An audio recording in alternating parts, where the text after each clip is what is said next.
they can come into our reality, which is vibrationally not totally compatible with them. Therefore, they can't stay too long before they get dismantled vibrationally and badly affected. But one way they can stay longer is by drinking human blood, because human blood, again, if you take it from the holographic, which we see as red stuff going through veins, you bring it into this metaphysical universe level, it's again information. It's a vibrational state, and by consuming human blood, it carries the human genetic code, therefore, metaphysical universe, vibrational code, and it allows them to stay in this reality for longer. And so this is one reason, there will be others, but this is one reason why, where you follow these bloodlines through, etc., you eventually hit things like pedophilia, and you hit Satanism, human sacrifice. Human sacrifice to who? The gods, the reptilian gods who feed off that energy of terror and fear, etc., which a satanic human sacrifice systematically builds up in the way it's done. Another thing is that within visible light, within our frequency range, whatever you want to call it, electromagnetic spectrum, when these entities are within that reality, they eat humans like we eat cattle and sheep and animals. And this is, again, a theme going right back in the ancient world of the reptilians eating humans, sacrifices to the gods and all the rest of it. But when they're outside of this reality, in their own vibrational reality, they are feeding off our energy. They're vampiring off our energetic state. Now, if I am going to vampire an energy source, that energy source must be within the frequency range that I can connect with. If it's radio 1 and I'm radio 2, I ain't going to vampire that. I have to make that connection. And so what they've done is structure society to keep humanity. This is not the only reason they've done this. They've done it to keep us in the moon matrix frequency range, which operates for the same reason within this same frequency range I'm talking about.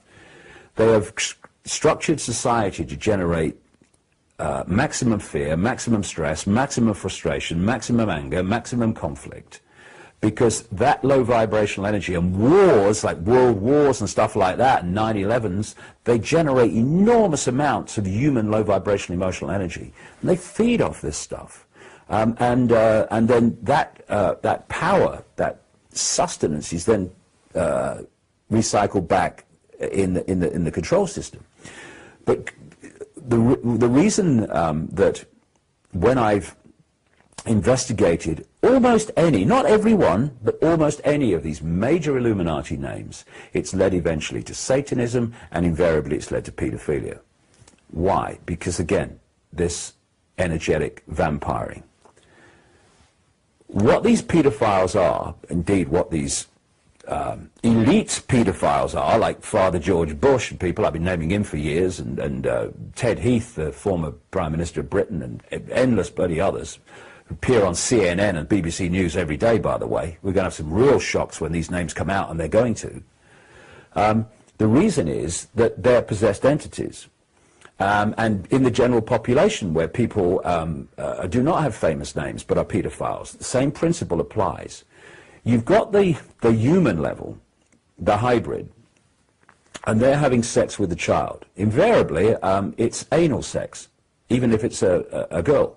Again, a common theme. And what is that doing? They're connecting with the child in the area of the base chakra, the base vortex point of the human energy field. While they're having sex with the child, the possessing entity, just outside of human sight, is drawing that energy out from the child. And there is something for these reptilians about energy before puberty, a child's energy before puberty. Because as we all know, when you reach puberty, there is a dramatic chemical change that takes place. From their point of view, this has an effect on the energy field of the child that they'd rather not have. It's not as pure from their point of view. And when you have this ancient theme, Bill, of sacrifices to the gods of young virgins is just code for children. They were sacrificing children. And because of this pre-puberty energy. And so there is a very clear explanation, once you take this picture on, why so many of the elite people in the banking system, politics, and all these other elite institutions are both Satanists and pedophiles, or one or the other, usually kind of both if you go deep enough into it. And they are feeding off human energy, particularly feeding off the child's energy.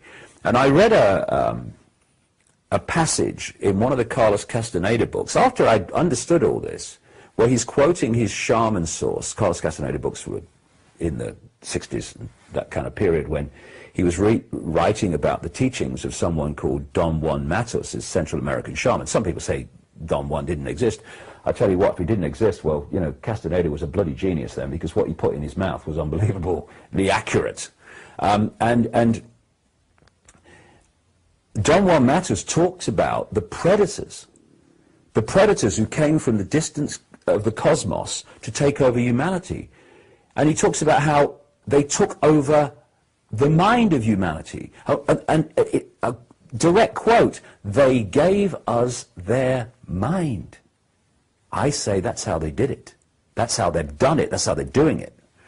And he also talked about the fact that these predators targeted the pure energy field of children, and they fed off it, so that if you saw the child in its full energetic magnificence, it was a bright, shining, vibrating field of awareness. What he said was, if you saw the child as it entered adulthood, it would be a tiny, tiny energy field with virtually no luminosity. And as he put it, just enough to live, but no more. And this is what they're doing in all these different facets we've talked about today. They all fit. It's a picture. Is there more to know? Are you bloody kidding? My God, there's a lot more to know. And I'm not saying that I'm describing everything that there is to know. Absolutely not. The rabbit hole goes so deep. But what we're beginning to do is get the structure within which it works.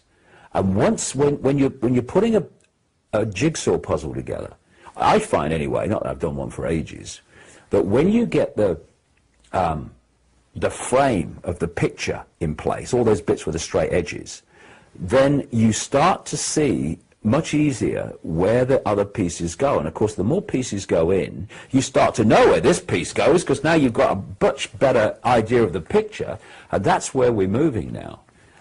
But my goodness me, have we got some shocks and surprises to come, well and over above what I've been already talking